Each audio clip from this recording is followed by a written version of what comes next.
balik lagi di channel More Art. Di video kali ini kita akan membahas tentang bagaimana cara mengetahui isi kandungan matahari. Matahari adalah bintang di pusat tata surya. Tanpa matahari, kehidupan tidak akan mungkin ada di bumi. Selain menjadi sumber kehidupan, mataharilah yang membuat tata surya terikat bersama selama miliaran tahun lalu dan menjadi asal muasal semua fenomena astronomi yang telah dipelajari umat manusia. Meskipun demikian, sejauh ini para astronom baru mengetahui sedikit mengenai bintang terdekat dari planet kita ini. Salah satunya adalah informasi tentang apa yang ada di dalam matahari itu. Untuk itu, mari kita bahas komposisi kimiawi dari matahari. Dalam hal unsur-unsur yang dikandung matahari, menurut earthsky.org, matahari terdiri dari dua unsur utama, yakni hidrogen yang terdiri sekitar 71% dari total masanya, dan helium yang membentuk sekitar 27% dari total masanya. Nah, kemudian ada juga unsur-unsur yang lebih berat seperti karbon, nitrogen, dan oksigen yang secara gabungan membentuk sekitar 1,5% dari total massa matahari.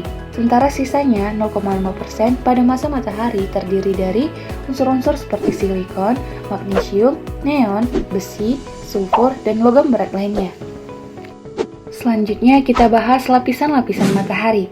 Para astronom telah mempelajari matahari dalam berbagai metode, termasuk dengan mengamatinya melalui teleskop berbasis darat dan satelit di ruang angkasa, untuk mendapatkan informasi sebanyak mungkin mengenai matahari. Agar lebih sederhana, para astronom biasanya membagi matahari menjadi 6 lapisan utama. Fotosfer adalah lapisan terdalam yang bisa kita amati secara langsung, yang mana lapisan itu ditutupi oleh granula dan gas yang bergejolak. Kemudian lapisan kromosfer adalah lapisan berikutnya dari matahari dan merupakan sumber peletupan suar matahari. Lapisan berikutnya adalah korona, yang tidak bisa dilihat dengan mata telanjang, tetapi dapat dilihat menggunakan teleskop konograf. Lapisan-lapisan itu terdiri dari wilayah yang telah dilihat oleh mata manusia. Sementara itu, inti adalah lapisan terdalam pada matahari, di mana semua energi dari matahari dihasilkan di sana melalui reaksi fusi nuklir. Secara alami, inti kaya akan hidrogen dan helium. Ada pula zona radiasi yang terletak di antara inti dan zona konveksi, yang berisikan sinar kosmis dan foton serta energi.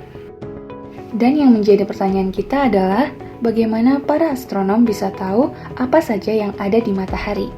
Nah, ketika cahaya putih diarahkan untuk melewati sebuah prisma, cahaya tersebut terbagi menjadi 7 warna penyusun, yang umumnya dikenal sebagai spektrum.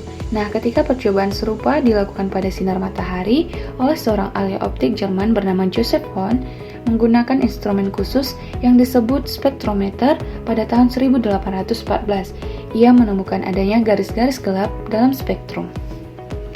Butuh 45 tahun kemudian untuk menyadari bahwa garis-garis gelap pada spektrum matahari ini ternyata mewakili warna-warna yang hilang dari spektrum. Mengapa bisa hilang? Hal tersebut terjadi karena unsur-unsur di dalam dan sekitar matahari menyerap panjang gelombang cahaya tertentu.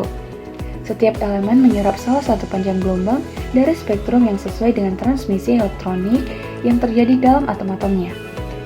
Garis-garis gelap ini oleh karena itu menunjukkan adanya unsur-unsur tertentu seperti hidrogen, kalsium, hingga oksigen karena mereka mewakili panjang gelombang dan diserap oleh unsur-unsur spesifik ini. Jadi, kita sebenarnya tidak perlu membahayakan diri sendiri untuk berkunjung langsung ke matahari yang panas untuk mengetahui unsur-unsurnya. Meski begitu, metode ini masih memiliki keterbatasan karena hanya bisa memberitahu kita tentang unsur-unsur di permukaan matahari, tetapi tidak dengan komposisi inti matahari.